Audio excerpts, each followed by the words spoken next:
Hidden signals of intention, the architecture of the invisible mask. I remember the strange tension of wanting something deeply, yet saying almost nothing about it, as if speaking it aloud would somehow weaken it. Have you ever felt that too? The instinct to hide your next move, not from enemies, but from the invisible eyes constantly measuring you. For most of human history, intention was a sacred internal compass, shaped over millions of years of evolution to guide survival across uncertain landscapes. But here is the revelation. The modern world no longer waits for your intentions to become actions. It predicts them, harvests them, and quietly rewires the paths that created them. So before we step deeper into this machinery, it helps to understand why concealment was never just strategy, it was survival. The first signal. William James once wrote that attention is the taking possession of the mind. But in the digital age, possession has become contested territory. Every swipe, every pause over an image, every unfinished sentence typed into a search bar leaves behind fragments of intention. Tiny signals, invisible breadcrumbs.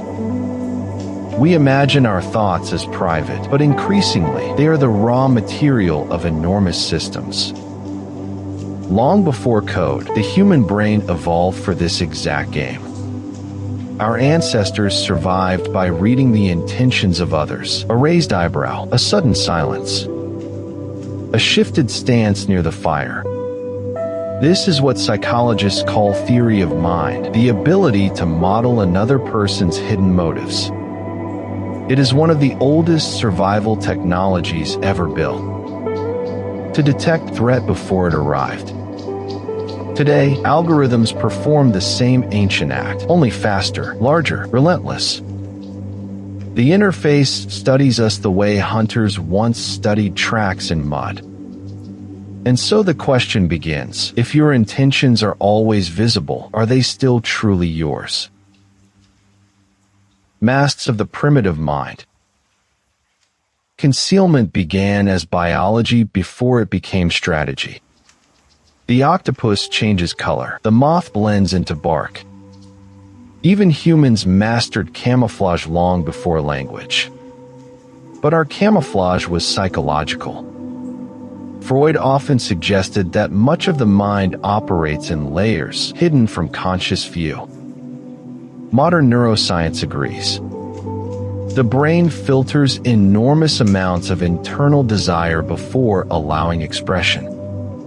This is not repression in the dramatic sense, it is regulation. If every intention became visible, social life would collapse into chaos. Imagine saying every thought as it appeared, every envy, every fear, every ambition. Civilization survives because we conceal. We package intention into acceptable forms. A smile may hide resentment. Politeness may hide strategy. Silence may hide power. And now the digital world breaks this ancient shield. It peels apart masks through behavior patterns. Not what you say, but what you hesitate over, what you linger on. The primitive mind built concealment to protect social harmony. The machine treats concealment as a puzzle to solve. The decoy. In war, the decoy was everything. Fake fires, empty camps, false retreats. Sun Tzu understood what neuroscience now confirms. The brain is predictive. It cannot process infinite possibilities. It narrows reality into probable outcomes. Ninon de L'Enclos understood this too. Her lesson in seduction was not about love, it was about intention management. Desire becomes strongest when certainty disappears. The Countess was drawn not by clarity, but by ambiguity. Jealousy and absence became decoys, bending her perception. Digital platforms have perfected this architecture. Notifications are modern decoys. They promise relevance but deliver distraction. Each red icon is not information. It is bait, a false object of desire. Your nervous system cannot resist because dopamine, the neurotransmitter of anticipation, fires strongest before reward, not after. This is how intention gets hijacked. You begin with one purpose: to send a message, to check the weather. 20 minutes later, your mind belongs elsewhere. The decoy worked. Smoke in the machine. Haile Selassie defeated enemies not by force, but by directing their attention away from where the real movement was happening. This principle is now embedded in every feed. Look at your screen. Infinite scroll is not endless because information is endless. It is endless because interruption keeps you cognitively suspended. Psychologists call this the Zeigarnik effect. Unfinished tasks remain active in the mind. The scroll never resolves. It keeps the mind open, unfinished. The smoke screen is not loud. It is bland, familiar, comfortable. This is why interfaces are soft, rounded edges, smooth animations, neutral colors. They calm the amygdala, your threat detector. The calmer you feel, the deeper you drift. Underneath that calmness, however, immense calculations unfold. Thousands of predictions per second. Not to serve your intention, but to redirect it. Like smoke in battle, the interface clouds the real movement. And what is moving beneath it? Your future choices. The cost of transparency. We live in a culture obsessed with openness. Share your thoughts. Announce your goals. Broadcast your journey. But ancient wisdom distrusted excessive visibility. Nietzsche warned that what is deepest loves the mask. Not because truth is evil, but because exposure changes it. The moment you announce a goal, your brain often receives a premature reward. Studies in motivation show that public declarations can reduce actual effort. The social acknowledgement simulates completion. This is why concealment can protect intention. Silence preserves energy. Hidden goals remain metabolically alive. The digital world, however, monetizes transparency. Every public confession becomes data. Every vulnerability becomes pattern material. The architecture encourages constant revelation. But perhaps the strongest mind is not the loudest. Perhaps it is the one that knows when to remain unreadable. The prediction engine. The human brain is often called a prediction machine. Neuroscientist Carl Friston describes perception itself as controlled hallucination. The brain constantly guessing what comes next. This evolved because prediction saves energy. If you can predict the rustle in the bushes, you survive. If you predict wrongly, you die. Machine learning borrowed this architecture. Recommendation systems do not understand you. They approximate you. They build models of your likely intentions from previous behavior. In simple terms, they guess your future from your past. This is both brilliant and dangerous.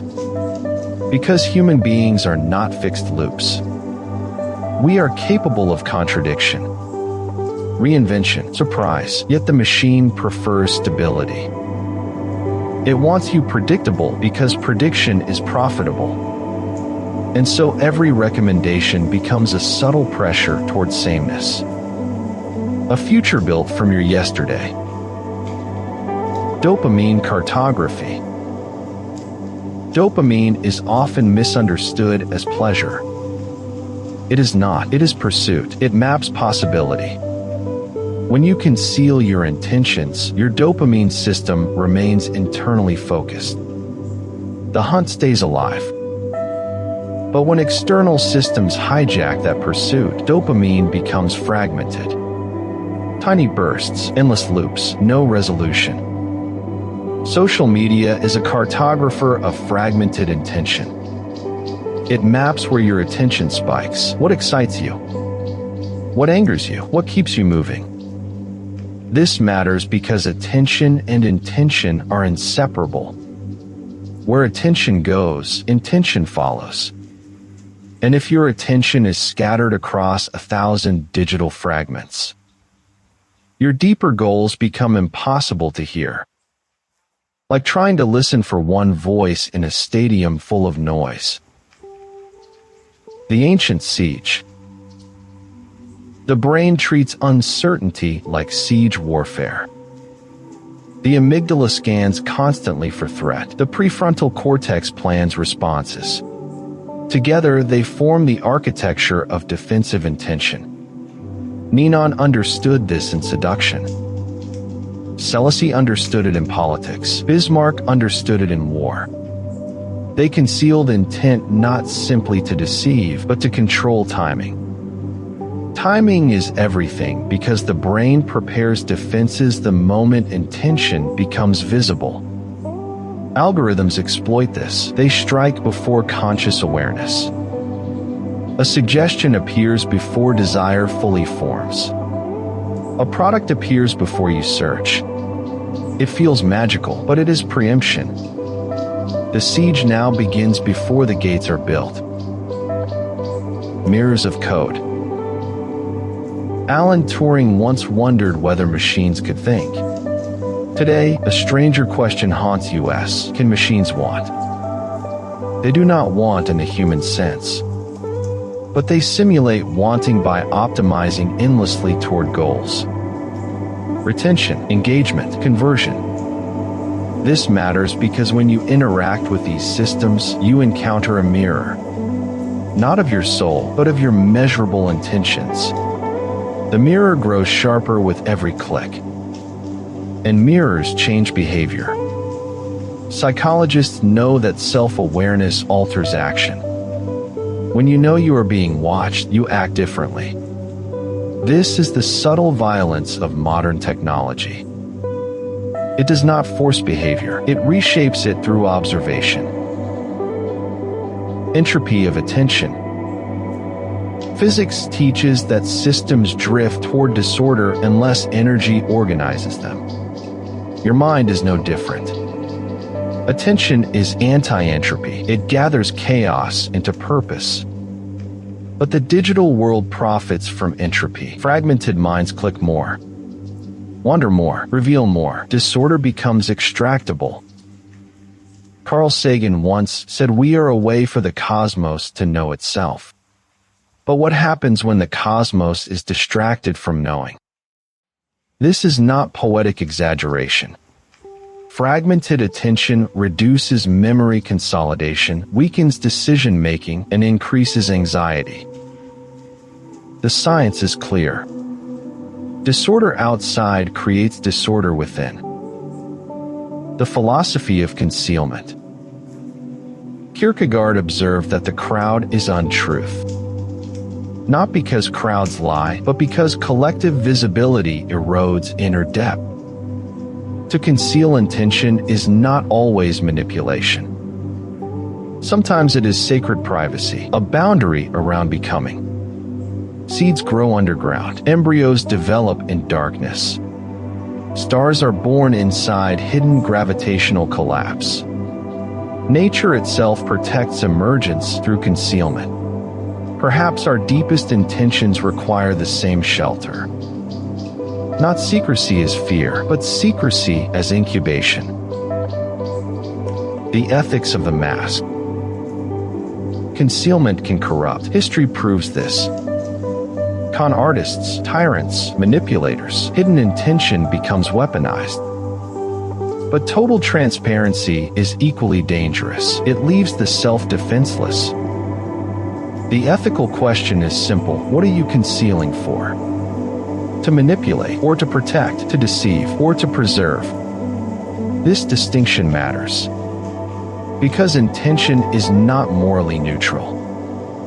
It shapes the architecture of every action. And the digital world often erases this distinction. It treats all hiddenness as inefficiency, something to expose. Yet mystery remains essential to dignity. Unreadable power. Talleyrand mastered unreadability. So did Roosevelt. So did Rothschild. Their power came from pattern disruption. People fear what they cannot map. In neuroscience, uncertainty increases vigilance. An unreadable face activates more cognitive effort than an obvious one. This is why strategic silence feels powerful. Not because silence says nothing, but because silence forces others to project. The modern person has lost this art. Constant updates, constant disclosures, constant emotional broadcasting. We have become legible to systems built to exploit legibility. And so power may begin with becoming harder to read. Reclaiming the inner room. There must be a room inside you where algorithms cannot enter. A private chamber of thought. Unannounced goals, unshared ambitions, untouched wonder. This is not paranoia, it is cognitive sovereignty. Protecting intention protects the nervous system. It reduces social pressure, dampens amygdala reactivity, and strengthens focused persistence. In practical life, this means letting some dreams stay quiet. Letting them mature before exposure. Not every seed needs sunlight on day one. The Quiet Architect. Camus wrote that the struggle itself toward the heights is enough to fill a man's heart. But struggle requires direction, and direction requires intention. To conceal intention in its highest form is not deception, it is stewardship. Guarding the sacred blueprint of who you are becoming. Because in this age, your mind is the battlefield. Your desires are the supply lines, your attention is the terrain. And every system around you is trying to map it. So move carefully, speak less, observe more. Not from fear, but from awareness. For sometimes the greatest power is not in being seen, but in remaining the quiet architect of your own becoming. This is Orbital Sapiens Decode Code, where we uncover the hidden patterns, unseen costs, and scientific forces shaping the mind in the digital age. The conversation doesn't end here. Visit the quiz tab and share your score in the comments. Thanks for your time, it's been a delight. What should we explore next? Comment, share, and save your insight. Subscribe to Orbital Sapiens and keep your thoughts bright.